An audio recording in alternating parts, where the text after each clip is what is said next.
Hi, class. Here is your first part of a demo on the paper mache part of this project. We're skinning the armature. I worked a little bit more on my armature that I started with you guys on the video. You can see, I have some open spaces here, and that's okay, especially if you know how to put the paper mache on so that it is not a consequential thing. And I will show you how to deal with that. As you can see, I did tie down the parts of the screen mesh a fair amount. There's one inside here around the edges so that my circles and the skin around the outside of the cylinder will stay on as I work. But it's not rigid. You can see it moves. It will become rigid though once we have a first and second layer of paper mache, glue and water, same kind of thing. So, first thing is your paper. So I've got a couple things here. I have a sheet from the newspaper, New York Times, and then the painter's craft paper, the masking paper I was talking about that you can get in the painter section at Home Depot. Paper has a way it likes to tear. It is the grain of the paper that allows it to tear more controllably in one direction than another. So you have to figure out which direction that is. Probably not that direction. That doesn't look very controllable. And then if I tear this way, I'm just tearing little pieces off, right? Which may come in handy, but if you're trying to get a lot of layers on this, and you want to go from this direction, and you can just tear them off. It is a very good idea to prep a whole lot of this before you get going. That way you don't have to stop with sticky fingers and try to tear more paper. So I suggest prepping a lot of this. Now, I like tearing it. It creates a good texture. It also creates some variation in the width of your paper. So I have a box going over here with some already torn. Just gonna put these in here. Now, and you can mix and match if you want to, but the same thing happens with newsprint. So, this is the way you would read it, right? It's in this orientation. And you see the deckled edge at the top. That is an indicator as to which way it likes to be torn. It wants to be torn on that edge. So, we come over here and tear. It goes very easily, but if we try and go in the other direction, it doesn't go the way we want it to. You get all of these uncontrolled chunks of paper. So you do the same thing here.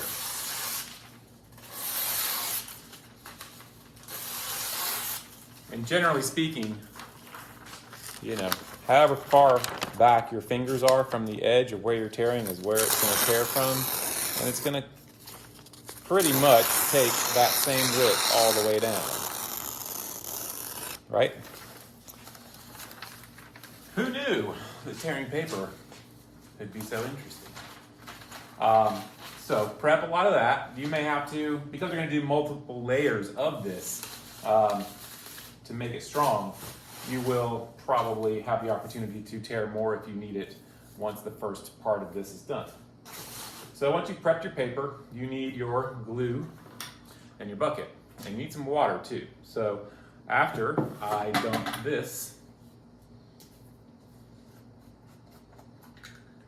into my bucket,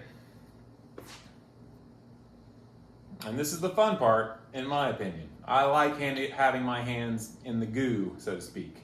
You keep letting it go until, you have the last of the pancake syrup out of the bottle.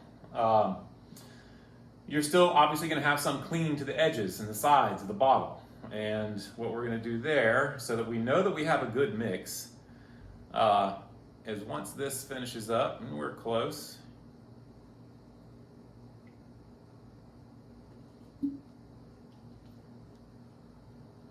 I'm going to take this out to the sink and fill it up with water, with just maybe about up to here. Not all the way up. I need a little bit of space in there, okay? Be right back.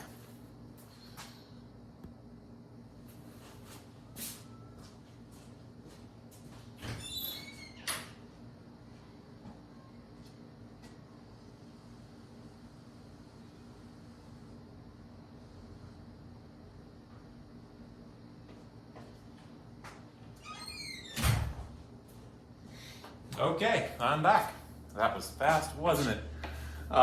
So I filled this up to about here, got some extra space, and that way our mix will be probably 45% water, 55% glue. And as long as it's about 50-50, you're in good shape. But for this situation, I'm gonna shake it up after I put the lid back on and get it tight, and maybe close the top of that, and shake it so that I can get the rest of the glue off the sides.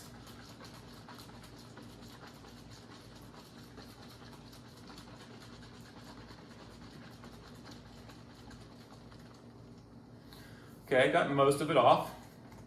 Maybe not all of it, and that's okay. Also, before I pour this out and start getting all gooey, I highly recommend putting a piece of plastic down on your tabletop so that you're not getting glue all over your tabletop. You can cut open a trash bag, whatever you may have that will work for you. Okay, so this is the glue and water. It's going into the same bucket with the other glue. And because the light is shining through the bucket somewhat, you can see about how much glue and water I have down here. That will be more than enough to do this piece and a much larger piece, okay? So it's not mixed yet, right? So what I like to do is get my hand in there and just mix it up until I know that I have homogenized the mixture, which means made the same. I have mixed it well. There's no lumps in my cake batter, right?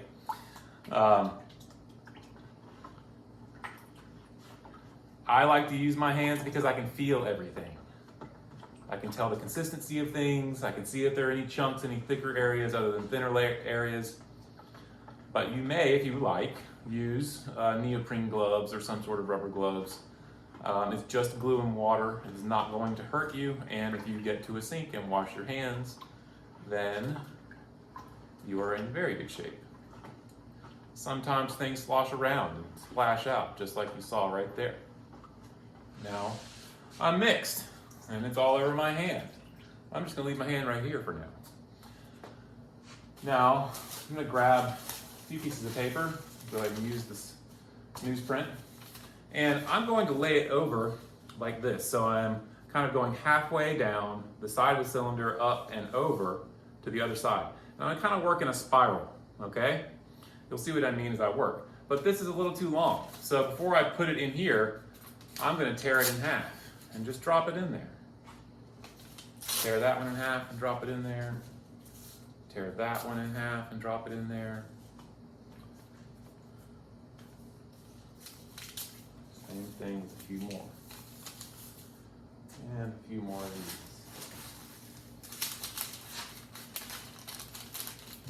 You don't have to be precise. This is a very forgiving way of working.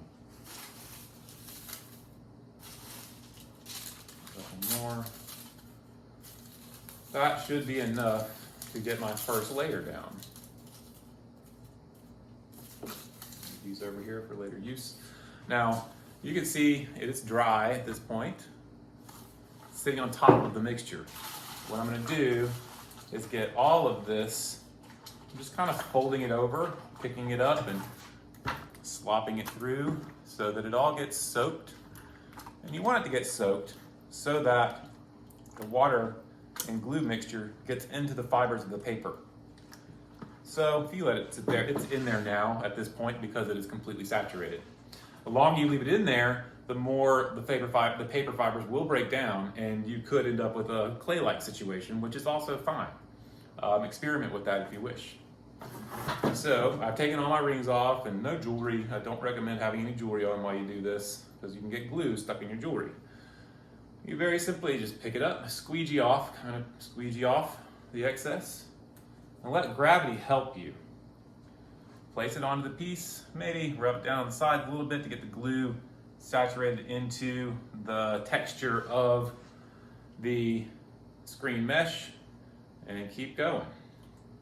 It's all right if it folds over a little bit. The brown paper is a little bit more, it doesn't absorb the water quite as quickly as the newsprint. It's just a thing. And I'm overlapping as I go. And I'm being, gentle. It's not a forceful act at all.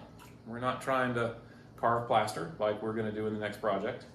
We are gently placing paper mache pieces onto a cylinder. And all right, so I came over here. This is a wide piece. I want to show you this. Very wide chunk here, right? And if I were to just lay it over this curve, then it would buckle. And I have this big buckle here that is not true to the curve. So I can fold it over, push it down a little bit, and it has retained the curve. Since we're going to put so many layers on this piece, those kinds of things are not consequential to the final form.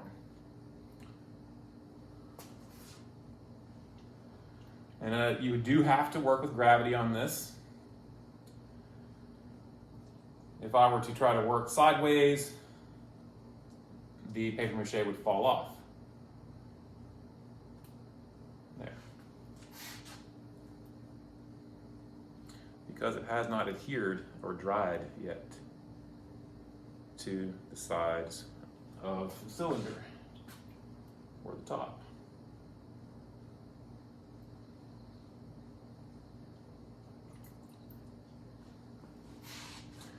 You may think that a 50-50 mix feels too thick, but trust me, it's not. You want a good, strong layer in the paper mache. It's, besides paint, it's going to be the last layer you put on, and because we are using glue, it will become a structural layer.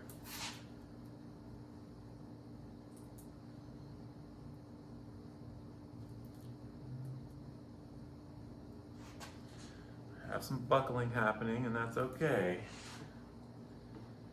If you smooth it down while it's wet, that's easy. If it dries and you have a buckle there, you can very easily cut it off or otherwise sand it down. There are many different methods, which I will show you later also. So I'm going to keep going a little bit more, but not too much more. A way to make this dry faster is to put a fan on it if you have one. Just some airflow around it will help the water evaporate out, and the glue will dry faster.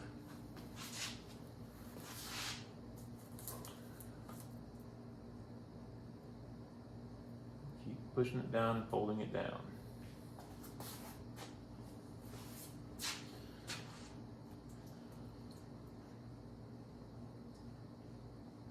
Going to try to troubleshoot some of these areas that didn't quite get a lot of material down there. Okay.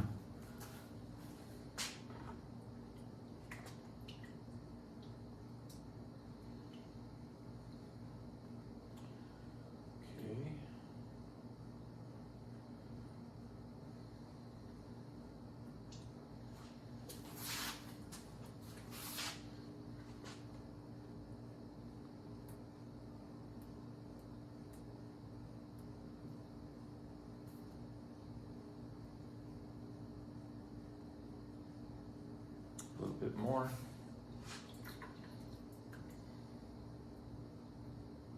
You do need to keep moving around your piece so you can see what you're doing.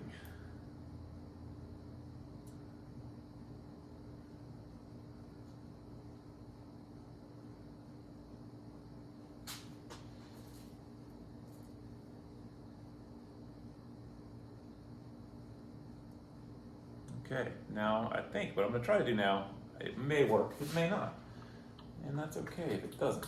But if I take a piece or two, sort of wrap it around here,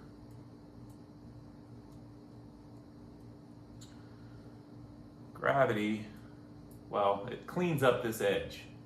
And you can do this now, or you can do it on the next layer. All right, there you go. And at this point, my first layer is pretty much done. You wash your hands. And then come back and seal this up. Now I'm going to do it now before I wash my hands. I do have a lid for this bucket. However, if you want to continue to use this without having to buy more glue, I suggest putting a layer of saran wrap